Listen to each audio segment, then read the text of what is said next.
Hey, left, right, out. I'm sitting here kind of laying around, and I was going to do a video today, but I got really busy. So I'm going to do it right here because the interesting things were happening in the market.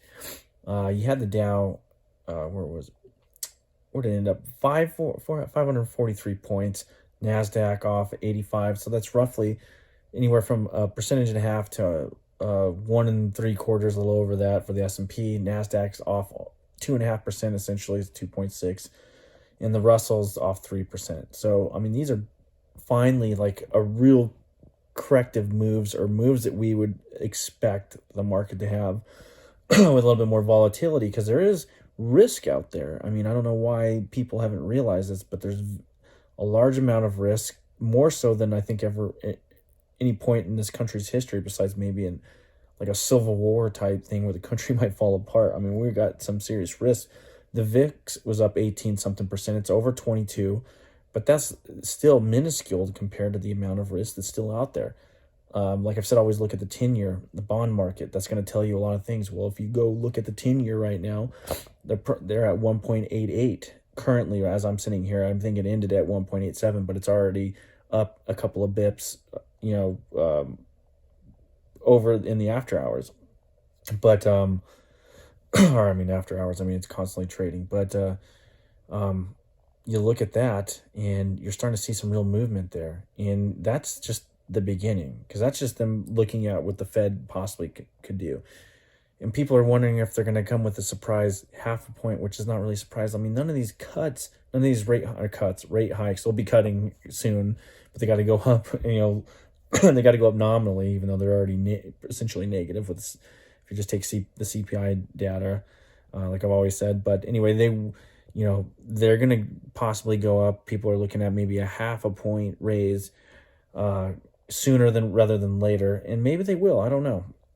But like I said, I suspect that they can't even get past 1.5 before this wheels start coming off, and they'll be back to quantitative easing and back to zero in no time, and running this train till it completely falls off. I mean, we're already rickety as you can possibly imagine through the last not to mention just being off the gold standard, not to mention the Fed, but just the last couple decades of really really horrific monetary policy, extraordinarily loose and just devastating policy as compared to anything in any point in history.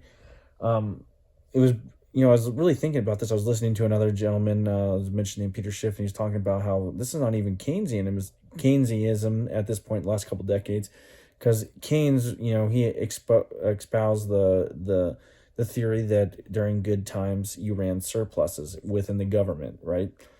And during the bad times you spent money. Sorry, you spent money to kind of bolster that aggregate demand and stave off any like larger recessions, which I disagree with Keynesianism to begin with. But we've been in this weird state of like part pseudo Keynesianism, where you're literally, you're spending, governments going into deficits during the bad times, which that's what he said. But then in the good times, we're going into just lesser deficits, supposed good times. I mean, I would argue that we've been in like a pseudo depression for the last God knows how many years. If you actually take the real inflation, like a real GDP deflator, and put that on there, we haven't been doing good for a while. But here, okay, so the other thing, this is what really surprised me. So there's, they got the Houthi attacks in UAE, the United Arab Emirates, and I think they produced about like 3 million barrels of oil a day. I mean, okay, that's not like it's kind of a drop in the bucket. It's not, it's something, but it's not like a huge deal.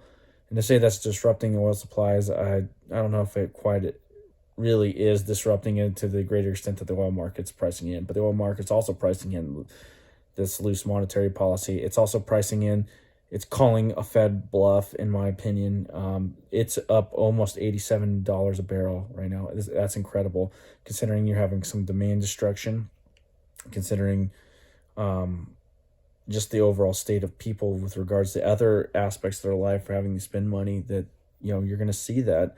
And the price still going up. So you're looking at on the doorstep of $100 a barrel. And will it get there? it seemingly will. I don't know. Hopefully we get a correction. I really don't want it to go up there. I mean, I'm tired of paying three something, almost 350 a gallon for diesel, and then looking at gas prices. It's stupid. Other places you're already over $4 or $5. Imagine if we get like the same thing happened in the early 2000s, where you get to that $150 barrel oil, and God only knows what your fuel prices will be then. I mean, most of us can't afford that stuff. But if we look at the gold market, gold's been flat, and this is where people are not understanding how the gold market's actually, how gold benefits even if the Fed raises rates at this point. We'll just take the government statistics, the CPI 7%, even if they raise 0.25% or 0.5%, you're still negative 6.5, 6.75 percentage wise. You're still losing money just holding dollars in a bank account. So it's good for gold until they can raise the interest rates above the inflationary rate to give you an actual return on your money for it sitting there, or even in the bond market. So it's actually still bullish for gold. And I don't look at gold as, an investment. I look at it as just an asset. So I don't even pay attention to what the dollar value is. I'm looking at it as a long-term store of value. In the same way, like you can have there's always said you get a one gold coin, you could buy a toga and a meal. In Roman times, you can do the same thing. Then you can buy like a decent suit and have a steak dinner. It's pretty much, that kind of store of value. Same with silver. But it's an interesting day today. And you're going to start seeing this also play out in the mortgage market, because you're going to see mortgage rates start rising, which I think they already have. Now, what does that do? Because that will lower people's ability to buy higher price housing. Because as those rates go on, it's going to affect their debt to income ratio and how they're going to be able to qualify for a mortgage, unless the banks start really loosening that up. So you're going to have pricing pressure on the opposite way here. This is the beginning of what will be another crash. You've just had the most astronomical, most extravagant run up in housing I think this country's ever seen. And when these even little blips of rate rises in the mortgage market is going to affect the overall housing market. It just is. Once you get I don't know where we're at I think you can get 3.25. Once you get into that, where the sustained like a 30-year fixed mortgage is around that 5% range, things are going to start really sending that market. So people that are buying houses right now, this is pretty much, I would not be doing it. That's just my own opinion. I mean, there's probably some good deals maybe, but in general, just going out and just buying a home, like you could do willy-nilly and just kind of turn it around and it's profitable, it's not going to happen anymore. That ship has sailed, at least for the time being, until the Fed comes back in the market. So right now they think that they can actually do something about it. Soon they're going to be dealt a choice of crashing the stock market and popping some of these other bubbles, or trying to prop it up and then kicking the can on a lot of some other bubbles and impoverishing many more millions of people within this country, and not just our country, but other countries that are relying on dollars for whatever pricing mechanism for food and oil and other goods and services like that. But what else is there? There's a lot of things going on. So now we got now that we're so far into this video, we can talk a little bit about Israel's already going on. It looks like the fourth jab is not good enough. They might be going on to a fifth one. That is something. Israel's like a forefront. They're like of what's going on when it comes to the vaccine. Now, here's another interesting thing about that is you probably haven't heard about this one, but there is an actual old school technology vaccine that's been going through the process of being FDA approved. It's going through the trials, just slowly, like the vaccine should. It's now that I'm on film, I can't even think about it, but it's the old school technology.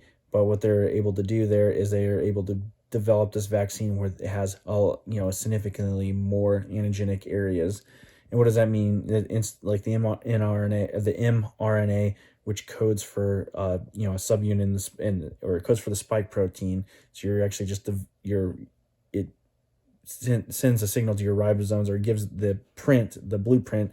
Your ribosomes create this protein, and it's manifested, and presented to your immune cells. Well, this was like the old school flu one, so that it actually has the cell, and what they've done is they've subdued that cleavage site, or on the spike protein. And so what does that mean? That means that you're going to have a more comprehensive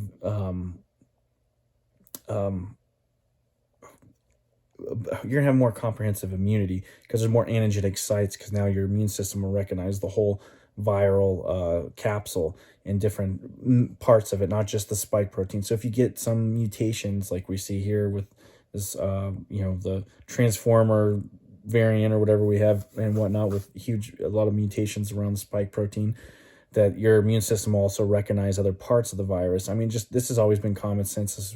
I don't understand why people are redoing biology and saying that this is the end all be all, but with regards to the mRNA vaccine. So it's okay, but there's a real vaccine that's being developed. I believe it's called Covivac, and I don't know where it is in the FDA process, but it's gone through a number of trials. I don't know which trial it is on, but that would be one that's pretty interesting to look into, because it makes a lot more sense in the long run if we really want to have a real vaccine for this element, this disease. That's something I've seen. And then the CDC's going back on their cloth mask things, saying they're not effective. Again, I mean, that's how it was in the beginning, and then they said wear them, and then we've been on this whole tirade of wearing these masks.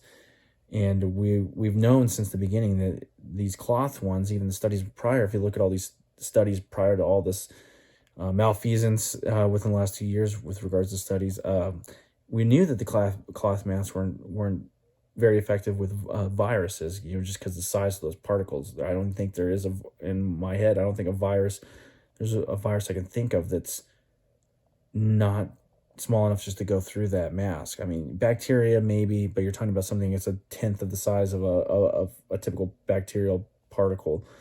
But so they're back on that. So yeah, M95s, they're effective, but the regular cloth mask you're buying at the gas station or whatever is not really effective whatsoever. And finally, the CDC's back on that, but I think YouTube's still banning people for even talking about that. Oh yeah, on the economic thing. So this empty shelves thing. I want to give you the propaganda alert. So there's a lot of things that are being said about all these shortages, the empty shelves, and they're blaming it on the labor shortages. Now it's weather. Now it's whatever the case may be. There's chips, or there's all kinds of weirdness.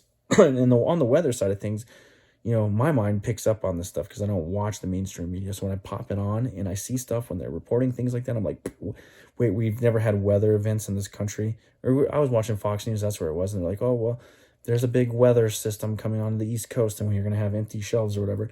It's like, we've never had a weather system in this country. And before, like, what is this, something new? It's like, I remember we always have weather events. We have natural disasters with weather events, and we don't have shortages like this. Now you have rushing to, stock up sometimes. That would cause like some kind of shortage, because, we're not really into price gouging, even though price gouging is a necessary market-based solution to people hoarding things during crises. We can get into that some other time, but in this case, we're just seeing shortages and shelves empty when there's little snowstorms, or and they're saying worker shortage. Well, I see workers at these places. I think the wages aren't following the amount of inflation. I think there's actually, some real mechanistic market disruptions in the base layer of the supply chain. This goes back to monetary policy, not just COVID lockdowns or whatever. So you're seeing discongruity in markets from the base level now. And that has to do with, usually, and I've talked about this before, when these monetary policies are enacted, when you have inflation, actual monetary expansion, typically those dollars are spent by, banks or investors, and they go into capital assets and goods or whatnot. Now we're seeing it in the consumer side of things. So you do have these, a large amount of demand, and the supply side has been constricted. So yes, that is definitely an effect, but now you don't have the price discovery.